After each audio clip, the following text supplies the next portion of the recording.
The tip this week is a special request, and it is about the duplicate stitch again. And the question is that if I am weaving in yarn tails on a swatch, for example, or something that's not going to be hemmed, or rather seamed, or have stitches picked up, where do I start?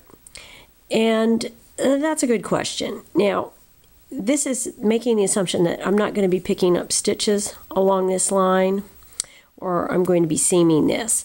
If that's the case, wait and do your yarn tails afterwards, because you can run them into the seam. This is really something you really only want to use for things that are not going to be seamed or in the middle of a piece.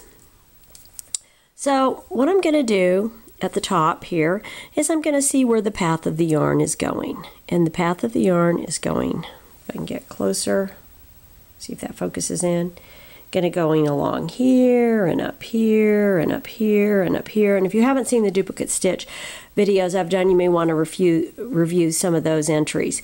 And so I'm just going to get started. I'm going to go in here, and I'm going to go in here, and I'm going to kind of neaten that up a little bit. Okay, and then I'm going to go, so this is for the bind off edge, go here, here, and I'm just doing the same old duplicate stitch.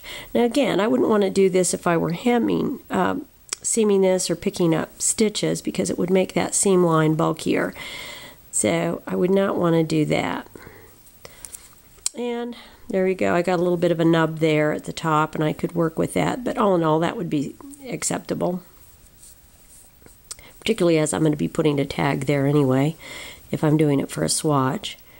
And again, the duplicate stitch method, I go into the frown, up through the smile, and I'm following the path of the yarn. And I don't need to do this for very long. This is more than enough right here.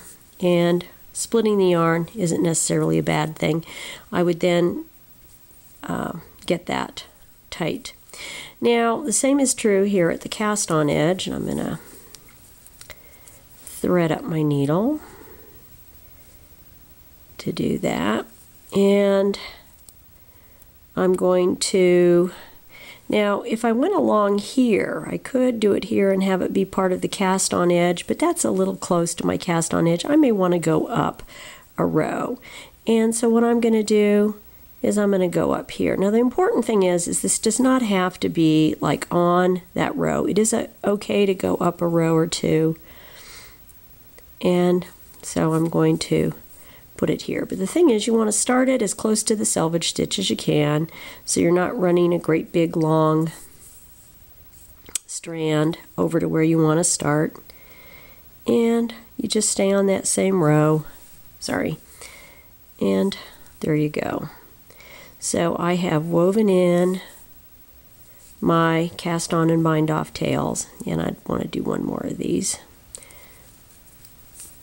And the thing about this method again is they do not show through to the front.